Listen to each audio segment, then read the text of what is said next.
Yo, Lethal Lolo coming back down to earth here, and those clankers have been taking over the Twitch platform like crack in the 80s. Okay, let me explain. For years on the Twitch platform, there has been speculation that some of the biggest streamers on the website have been using view bots to increase their viewership to manipulate this facade that they were actually bigger than they were.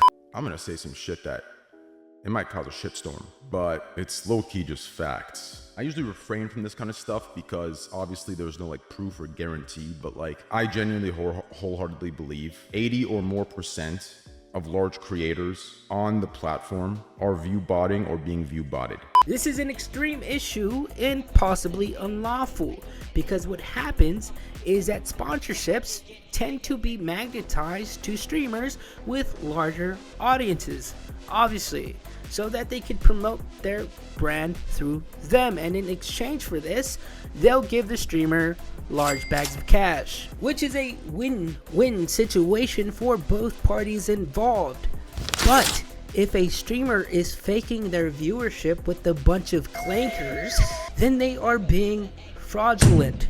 This is honestly similar to how North Korea sets up fake stores to promote false propaganda. How this dilemma got so bad that every opportunistic streamer started to take advantage of this loophole in Twitch's system, because if the admins weren't going to enforce its policy, then why not exploit it and capitalize on the success that these bots can bring? Where it became so normalized in the culture that these streamers started to infest the internal infrastructure of Twitch, an infestation so bad that it would put Asmongold's house to shame. You should start viewbotting, Matt.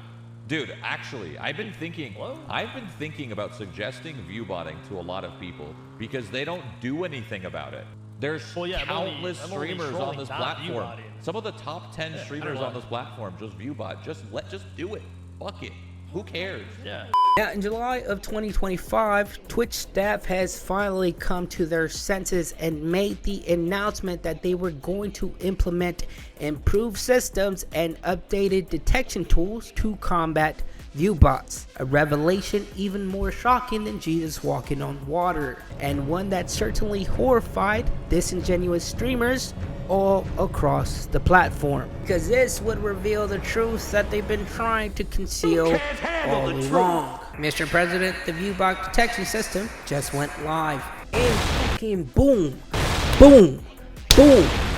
some of the biggest streamers went live with a substantially lower viewership in comparison to their other streams, and people went bonkers because we have been fed lies this entire time. Have some of these creators been pretending to the public, and most importantly to their own community? Now obviously these streamers will deny that they had any involvement, that they were botting their own streams. I don't know what is real of the people who watch me.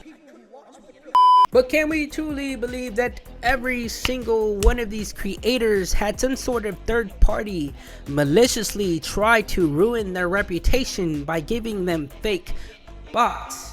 Now granted, I'm sure there are creators that are victims to this malevolent behavior, or have super fans or friends that would want to help their fellow streamer friend out by giving them a bunch of R2D2s spamming W and Ls to make their stream more engaging. But certainly not all, right? Now, why could this potentially be bad for Twitch? Because what happens here is it provides a pseudo reality for smaller streamers that currently view the Twitch platform as a way to grow their community. They'll see big streamers like Kai Cenat or Asmongold average a high viewership and use that as an example or a template of what they themselves could achieve. But just like a woman with a BBL going to the gym, with this sham being revealed, we don't know what's real anymore. Because in reality, if these big streamers were averaging half of what the public believed that they were averaging initially, then the exposure that any streamer can get on the Twitch platform is a very low ceiling that even the hobbits of the Lord of the Rings could walk under with ease. That's how low the ceiling could be. When everybody thought it was up here, it's actually down here. Now, the streamer XQC would go schizo mode and attempt to solve this case, where he believes that organizations like FaZe or OTK were being botted much more heavily, and says that the reason for this is because talent agencies receive a percentage of their talents' ad revenue. We will also see the streamer Trainwreck, who I would say is somebody that loves to antagonize the Twitch platform any chance he gets, comment under XQC's post by stating, "Crazy part is, it's these small mid-sized creators who get fucked the hardest. These large streamers have driven out hundreds of millions of dollars from multi-billion-dollar companies that have fully pulled out the marketing space." And a whole essay basically summarizing how viewbotters are destroying the streamer space, because when they accept these sponsorships, it's an illegitimate conversion of real viewers to fake viewers, causing advertisements to not want to have future partnerships with these platforms because of a low number input that they get in return. Now, I'm not entirely sure on the validity of this research and these claims that XQC has made, but there has been some noteworthy theories that suggest that big sponsorships tend to provide view bots for their clients. An example of this was when the streamers Austin Show and Will Neff were sponsored by Progressive to do a show, and there was just a horde of viewbot clankers that invaded these streams like the Allied Nations did on D-Day.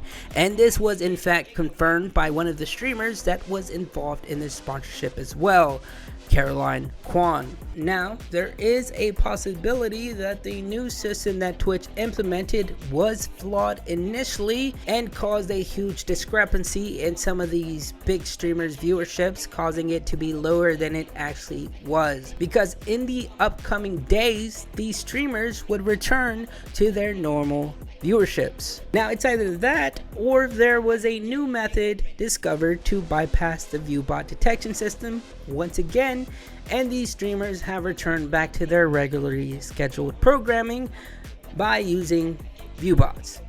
Or if we want to get conspiratorial, I mean, somebody has to be sucking Dan Clancy off behind the scenes. Somebody has to be doing that. And I don't want to forget this question, but do a lot of people viewbot on Twitch?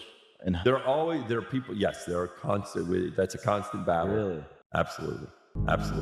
Because I believe that the viewership statistic on the entire platform on Twitch dropped by like 22 to 24%. And this right here is the massive issue, because in Q2 of 2025, over 40k channels were hit with viewbots, and there was over 30 million hours of fake watch time generated just in Q2 alone, which is a terrible look for Dan Clancy and Twitch itself. And I am sure that with this negative publicized data, it's going to push sponsorships and advertisements further away from the platform. So, I mean, in order to clean up their mess like Dexter Morgan does after a kill, Dan Clancy would comment on this controversy and state that there was in fact a mistake with the viewbot detection system and that it discounted a lot of real people. Now, how accurate is this, and did he just do this to save his own ass? Well, just like the JFK assassination, I guess we'll never know. Now, are streamers botting? Well, I mean, if I'm gonna be honest, I think a lot of big creator streams are in fact botted by a small percentage, regardless if they are doing it intentionally or not.